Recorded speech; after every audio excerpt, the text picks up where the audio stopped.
Assalamualaikum warahmatullahi wabarakatuh.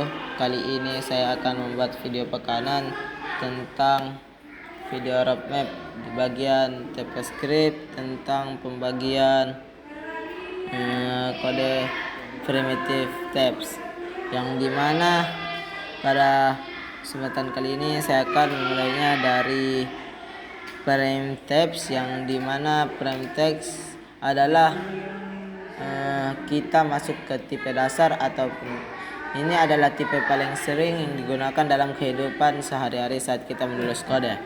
Yang pertama, kita mulainya dari boolean, adalah tipe data yang hanya memiliki dua kemungkinan nilai, yaitu true dan false. Tipe ini sangat berguna untuk logika, seperti menentukan kondisi benar atau salah, atau membuat keputusan dalam alur program. Dan yang kedua yaitu number. Number sendiri adalah tipe data untuk angka. Semua bilangan bulat dan pecahan masuk ke dalam kategori ini. Dalam TypeScript kita tidak perlu membedakan antara integer dan float karena semuanya dianggap number. String yang berikutnya yaitu adalah string. String adalah tipe data untuk teks ataupun apapun yang kita bungkus dengan tanda kutip, baik kutip tunggal atau ganda maupun template literal, akan dianggap sebagai string. Ini sangat sering dipakai untuk menampilkan informasi, menyimpan nama, atau dalam bentuk teks lainnya. Yang berikutnya yaitu void. Void sendiri adalah tipe khusus yang menunjukkan bahwa sesuatu tidak mengambil nilai. Biasanya dipakai pada fungsi yang hanya melakukan tugas tapi tidak memberikan hasil kembali. Dan yang berikutnya ada undefined, yaitu undefined sendiri adalah tipe yang berarti sebuah variabel belum diberikan nilai apapun. Ini sering muncul ketika kita mendeklarasikan variabel tanpa mengisinya. Dan yang berikutnya yaitu null, adalah tipe yang digunakan untuk menunjukkan bahwa sebuah variabel ini sengaja dikosongkan atau memang tidak memiliki data apapun. Kita lanjut yang ke berikutnya yaitu object types, yang dimana object types ini lebih kompleks dibandingkan dengan tipe dasar yang tadi, yang dimana interface adalah yang pertama yaitu interface. Interface adalah cara kita mendefinisikan struktur sebuah objek. Dengan interface kita bisa memastikan sebuah objek memiliki properti tertentu. Hal ini membuat kode lebih konsisten dan memudahkan dalam kerja tim. Dan yang berikutnya yaitu ada kelas. Kelas adalah cetak biru atau blueprint untuk membuat objek. Dengan kelas kita bisa membuat objek yang memiliki properti dan juga fungsi di dalamnya. Ini mendukung konsep program berorientasi objek. Dan yang berikutnya yaitu enum.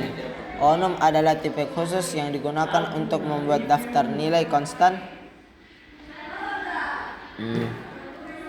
Nilai konstan yang memiliki nama. Misalnya daftar hari ini adalah seminggu, atau status seperti aktif dan non-aktif. Enum membuat kode kita lebih mudah untuk dibaca. Dan yang berikutnya yaitu tipe data array.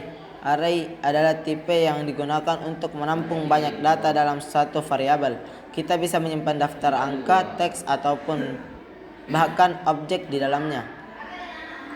Dan yang berikutnya yaitu tuple. Tuple mirip dengan array tetapi lebih ketat. Tuple memiliki jumlah elemen yang tetap dan setiap elemen bisa memiliki tipe yang berbeda. Jadi kita tahu persis apa yang akan ada di dalam setiap posisi dari tuple ini. Dan yang berikutnya yaitu objek.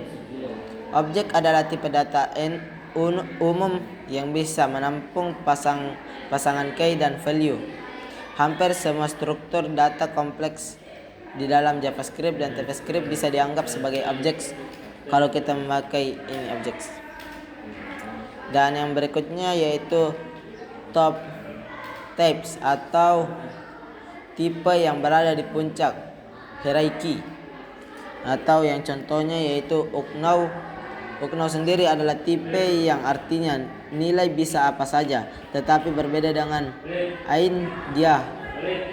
Nilai dengan tipe uknau ini tidak bisa digunakan secara langsung.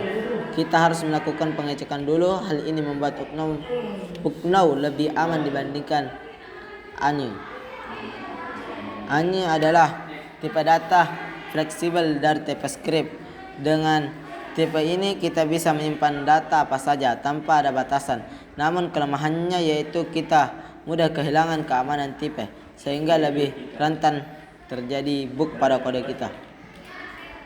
Dan yang terakhir yaitu bottom types, yang dimana bottom text ini adalah tipe yang paling bawah, yang dimana dia hanya memiliki satu, yaitu never. Ya, itu never sendiri adalah tipe khusus yang artinya tidak pernah menghasilkan nilai.